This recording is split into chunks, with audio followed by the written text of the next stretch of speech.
In this video, we're talking about how to screen for bad guests on Airbnb, so stay tuned.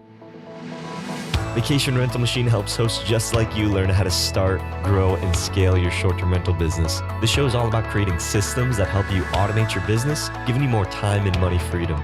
If you're ready to start living the vacation rental life, then subscribe to this podcast today. Come and join us on our Facebook group, The Host Nation, where we'll be talking about starting, automating, and scaling a short-term rental business. Now, on to the show.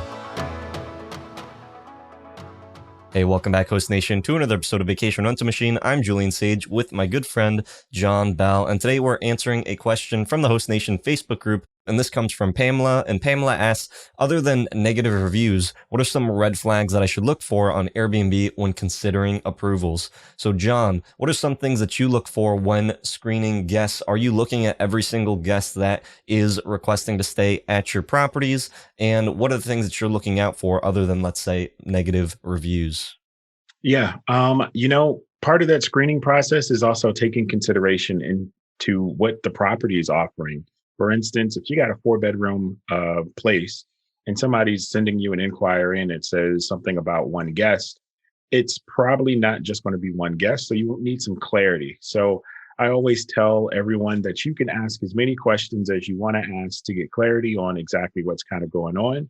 And in some cases, you get people that just boldly just tell you, hey, I'm coming in town to celebrate my birthday. Now, of course, that doesn't necessarily mean they're celebrating it in your place, but it does mean that there is a birthday celebration that's going to be had somewhere else and possibly could come back to your place.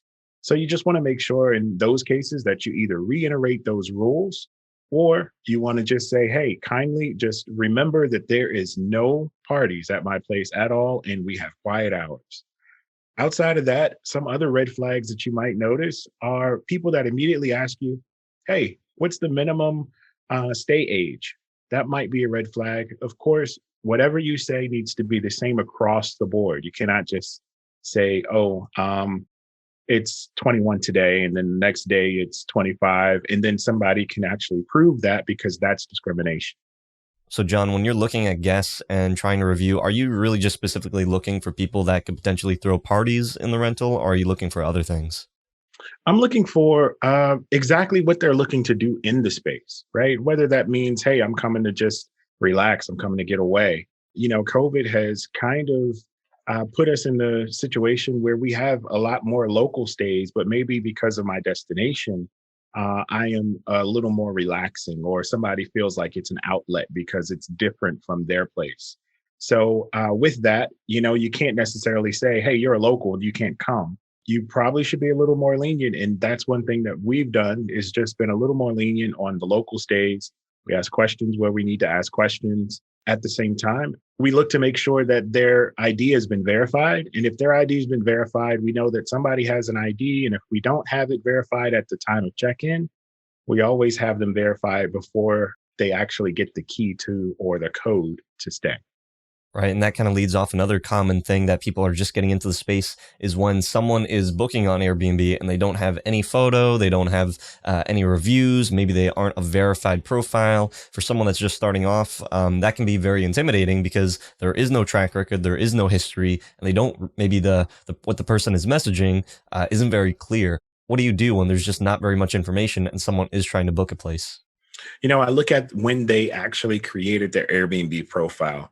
Now, of course, some people have profiles that have been around since 2018 and they don't have any reviews. They don't have any other information other than their email. That to me is still a brand new person to Airbnb. They've possibly logged in and took a look around, but they've never booked a place. It's okay when you get those guests because that means that the platform is doing its job in growing its audience. And if they're growing their audience, that means you have exposure to new people. There's a checkbox that you can check within Airbnb that says, hey, you want to only allow people to instant book that have good reviews from other hosts. You can definitely enable that. And that will stop anybody that doesn't have any reviews. At the same time, you should also check the box to allow government ID. And when they're non-verified, you can kindly ask them to verify. Or if you're using SmartBnB, there's a checkpoint process that automatically just grabs their ID or tells them that they need to go and become verified. One key note, if you're definitely just starting out as an Airbnb host or just a host on any platform, of course, all inquiries are going to be brand new. In a sense, you can almost have to come down a little bit on your sensitivity level and just allow people to come and stay. Of course, again, the best thing that you can do is ask questions to make sure that you're comfortable with them coming. But you can't just feel like, hey, this person's photo isn't their photo. This person didn't have a verified profile. I don't want to host them. That's not a good thing to do because the platform will then recognize, hey, you're not hosting people.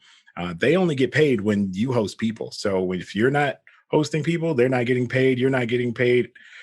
You kind of need to manage that relationship and allow some people to come stay. Of course, you can use your past experiences to definitely dictate how you search for better people in the future. So in this video, we're talking about just screening guests, but in the next video, we're actually going to be talking about canceling guests and when you should not cancel a guest on Airbnb. So if you are a host or you're interested in building a short-term rental business, then hit that little subscribe button down there to get weekly awesome content just like this one. So question of the day, what are some things that you're doing to pre-screen your guests, and maybe share some of your experiences of having guests stay at your property that maybe you just didn't do a good job of pre-screening in the first place? Would love to be able to hear your stories in the comment section down below. And until next time, Host Nation, keep on hosting. Hey, Host Nation, would you like to work directly with Julian and I to help you start and scale your own short-term rental business?